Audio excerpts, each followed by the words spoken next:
Maksim Yakubets, hacker name Aqua. As the leader of a cybercriminal gang, responsible for multiple ransomware attacks. They named their company Evil Corp.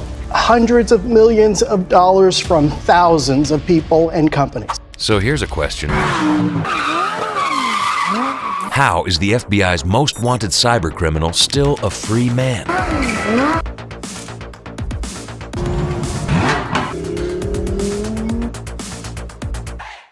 2009, two hackers infect the Bullitt County Treasurer's PC with a Trojan called Zeus. They steal login info of the county's bank account, and soon money starts disappearing. Payments of up to $10,000 are transferred to at least 25 individuals across the U.S. The attackers are clever. They avoid raising suspicion and mask their activities by connecting through the victim's PC. It takes around 8 days for the county's bank to realize something is wrong. But by that time, it's already too late. Not long after, the Washington Post releases an article. PC invader costs Kentucky County $415,000. Malware gets into the system through an unauthorized installation, and the hackers steal thousands of dollars. On July 9, 2010, U.S. authorities receive help from Russian law officials. The email address tied to the Aqua hacker is traced to Maksim Yakubets. Quite easily so. The cybercriminal uses the same account to order a stroller for his baby. This discovery soon leads to a residential search of Yakubets' home, but the investigation doesn't bear fruit.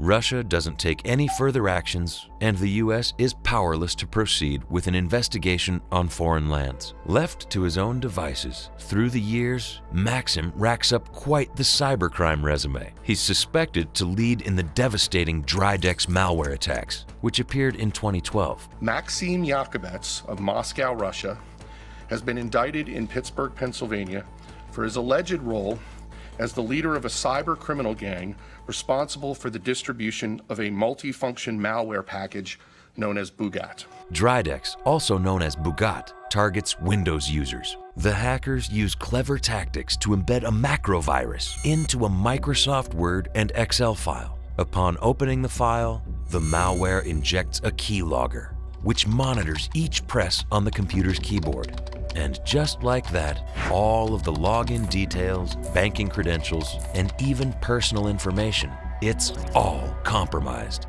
In 2014, Dridex spreads via 15,000 daily spam emails, attacking mostly UK and US citizens.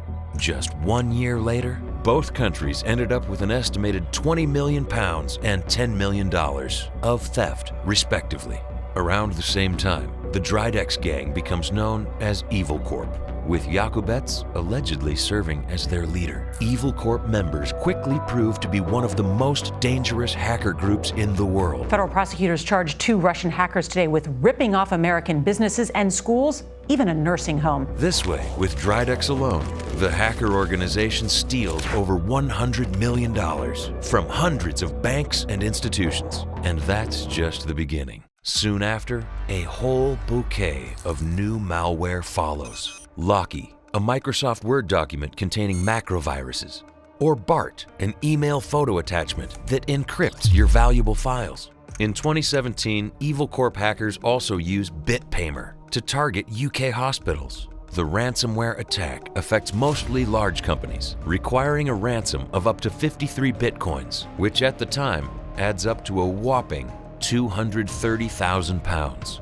However, 2019 delivers a surprise. Evil Corp, Maksim Yakubets, and all his associates receive sanctions from the U.S. Treasury Department. If any of the Evil Corp members ever leave Russia, they ought to be arrested. What's more, 2 of the most notorious hackers from Evil Corp are charged with criminal violations by the Department of Justice. That we will identify you, we will unmask you, and we will prosecute you. Maksim Yakubets also receives the highest bounty reward ever put on a hacker, $5 million.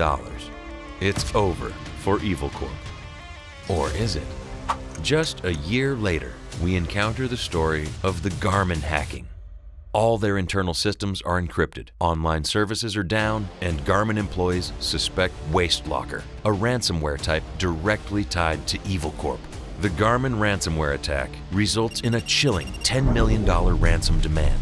Garmin doesn't say a word about paying it, but within 4 days, They begin to restore their services using a decryption key. Many sources speculate that Evil Corp got exactly what they wanted. Even if Yakubets is on the list of most wanted cybercriminals, the FBI can't reach the Russian hacker, at least as long as he's in Russia. But being restrained to one country doesn't seem to bother Yakubets.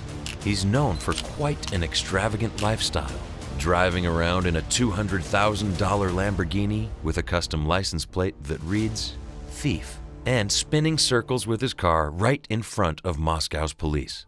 He's also splashing out on pet tigers and lion cubs, going on spa vacations that cost up to 1 million rubles a week. But what guarantees the Russian cybercriminal such freedom? Let's go back in time.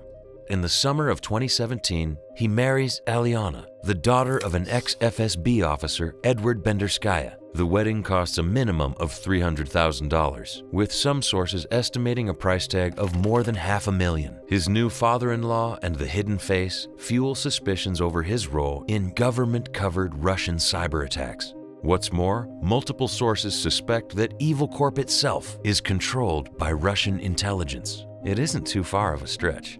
Rumors and speculations deem Russia as a harbor for cybercriminals. And not just rumors. According to Dmitry Alperovich, former chief technical officer of the cybersecurity firm CrowdStrike, it's a choice between prison and working for the state. For Russia, this proves to be quite beneficial. Why spend resources on researching revolutionary hacks and trying to avoid all types of cyber attacks when you can get a malicious actor to work for you? Russia's point of view is clear. Karen Kazaryan says there's a simple rule.